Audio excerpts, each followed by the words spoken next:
What's going on, guys? This is Kevin from InsideTheLoudHouse.com. Working with limited technology here.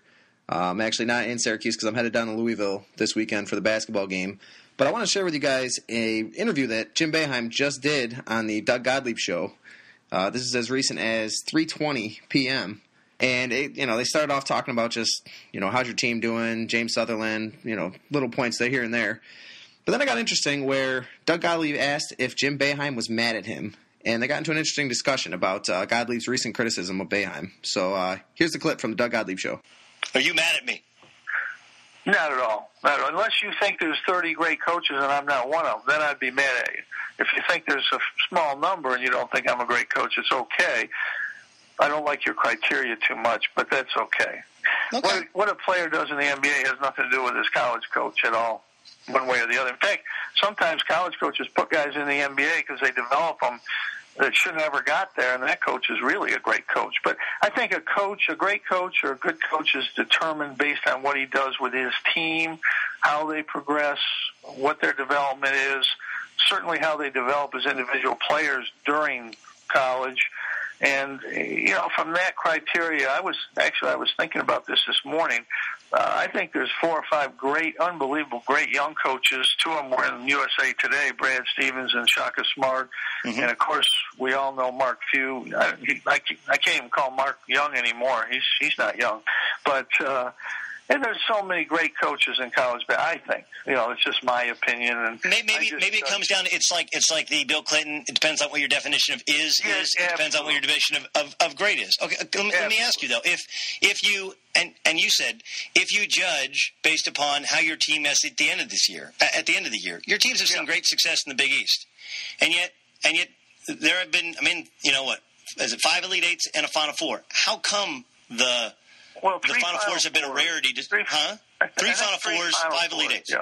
Yeah. How come they haven't progressed in the NCAA tournament? Well, we've got one of the best records in the NCAA tournament. We won 78%, 79% of our NCAA games over the last 20 years. We started out a little slower, but we've had great success. I think you can always argue. You can argue that you could have done better. You can also argue that you could have done worse. We've upset some teams. We've been upset. A lot of people will say, well, you lost to Richmond, but I think Bill Self's the best coach, or one of the best coaches in college, and he lost the NCAA tournament to Northern Iowa and Bucknell. Yeah, and Bradley. Those things. Those things happen. Yeah, those things happen. But I think we've had good success in the tournament if you look at compared to other programs and other coaches. Could it have been better? I guess, you can always say it could be better. We've upset a lot of people to get to the Final Fours. We've never been favored to get to the Final Four, and we've gotten there. So we had to upset a number 1 seed 3 times to get there. And to win, we had to upset number 1 seeds. So I think we've had a good record in the NCAA. I don't think that's the only criteria. I think a coach that wins consistently at what he does. Mark Few hasn't been in the Final Four. I think he's a great coach. No, he hasn't actually been in the Elite Eight. I mean, it's a good point you make. Listen, I just want you to know, I don't have it in for Syracuse. I don't have it in for you. Huh? I never thought you did.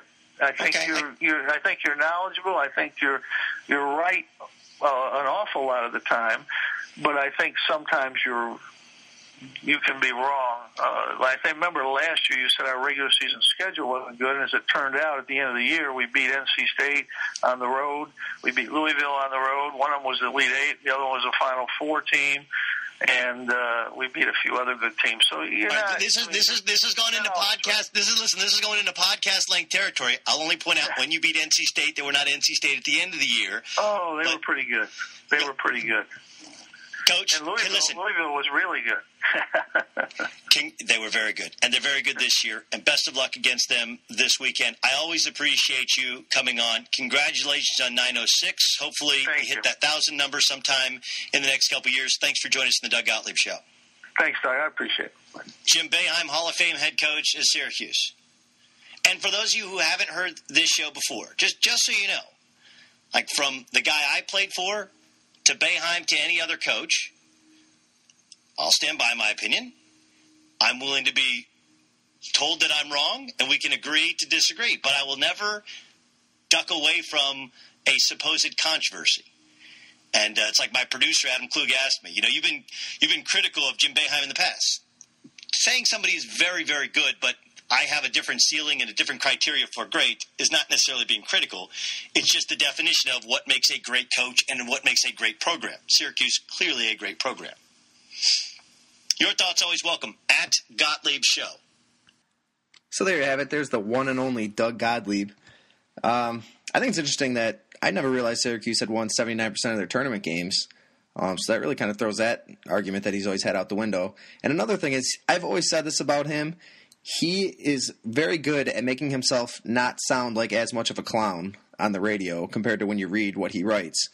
But I don't think that there's any coincidence that this recent criticism of Jim Boeheim has come right when he started his new network. And he's having him on his show now, and he's telling his audience, who may have not listened before if they were, didn't listen to ESPN radio, that he's not afraid of controversy and everything else. So I still think there's clearly an agenda there, and he's full of crap. He wants Louisville to kick the crap out of Syracuse, like any Syracuse fan would say. Anyways, sorry for the limited technology, but I just figured I'd pass that along. Let's go, Cuse.